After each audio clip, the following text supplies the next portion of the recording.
Here is Napier's original imagery for introducing logarithms back in 1614. Now, since I have as good an understanding of the word logarithm as I'm likely to get, I simply put here a few variations which may prove helpful to others. The ratio line shows the logos or root or base specific to a total sign of a certain value. The spacing between the letters on the geometric line are the sign values. The spacing between the letters on the arithmetic line are the logarithms. They appear to be unit values, but they're not. An adjustment has to be made for the change of speed of the moving point. Here I assigned a value of 10 to the geometric line of the total sign. The numbers on each line are the time units. The lowercase and uppercase b are the positions of the moving points at various time units. Each move 1.4 distance units in one time unit. This gives you a logarithm of 1.4 for a sine of 8.6. And the process continues. Some 2 years after I created that original imagery there, I tried to do a demonstration of the math. Unfortunately, it doesn't quite come out close enough to be convincing. The animation works okay, though. And here's another problem from open.edu indicating that you got to subtract the log of 1. I only just got that idea. I didn't have it when I made the original animations.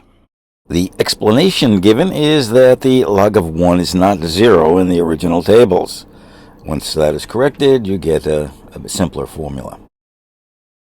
The math here seems to work out a little bit better. This is the math I used to measure the original imagery from Napier. The geometric line is 7 arithmetic units long.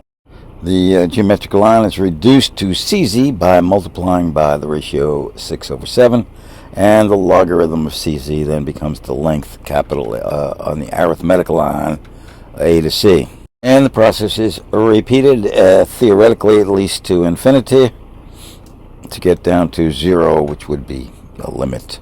And you want to keep that in mind. The line has a definite assigned length, but the process being used to measure it, that's a converging geometric series, will never reach that point, that end.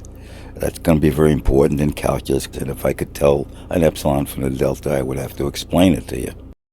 For those really serious, I made up this version with both the Latin, with the Greek letters, and an English paraphrase of the Latin. You need to also be able to pronounce the Greek letters that he uses as symbols.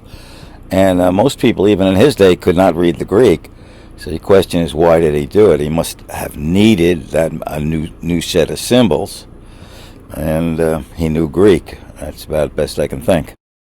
Now, if you're going to go to these lengths, bear in mind that the Greek alphabet has been changed since Napier's day. There's 2 less letters, and the symbols are slightly different when print.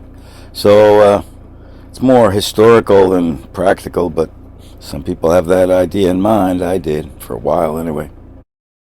First interval, second interval, third interval, fourth interval, and continuing. And here is a version showing a transition to modern graphing of logarithms. It is all somewhat inverted, a different shape from the modern logarithm. According to modern thinking, this would actually be an anti-logarithm. And here is Gibson's statement on what the problem with Napier's original logarithms was. Basically, the fact that log 1 is not 0 is a serious drawback to the usefulness of logarithms.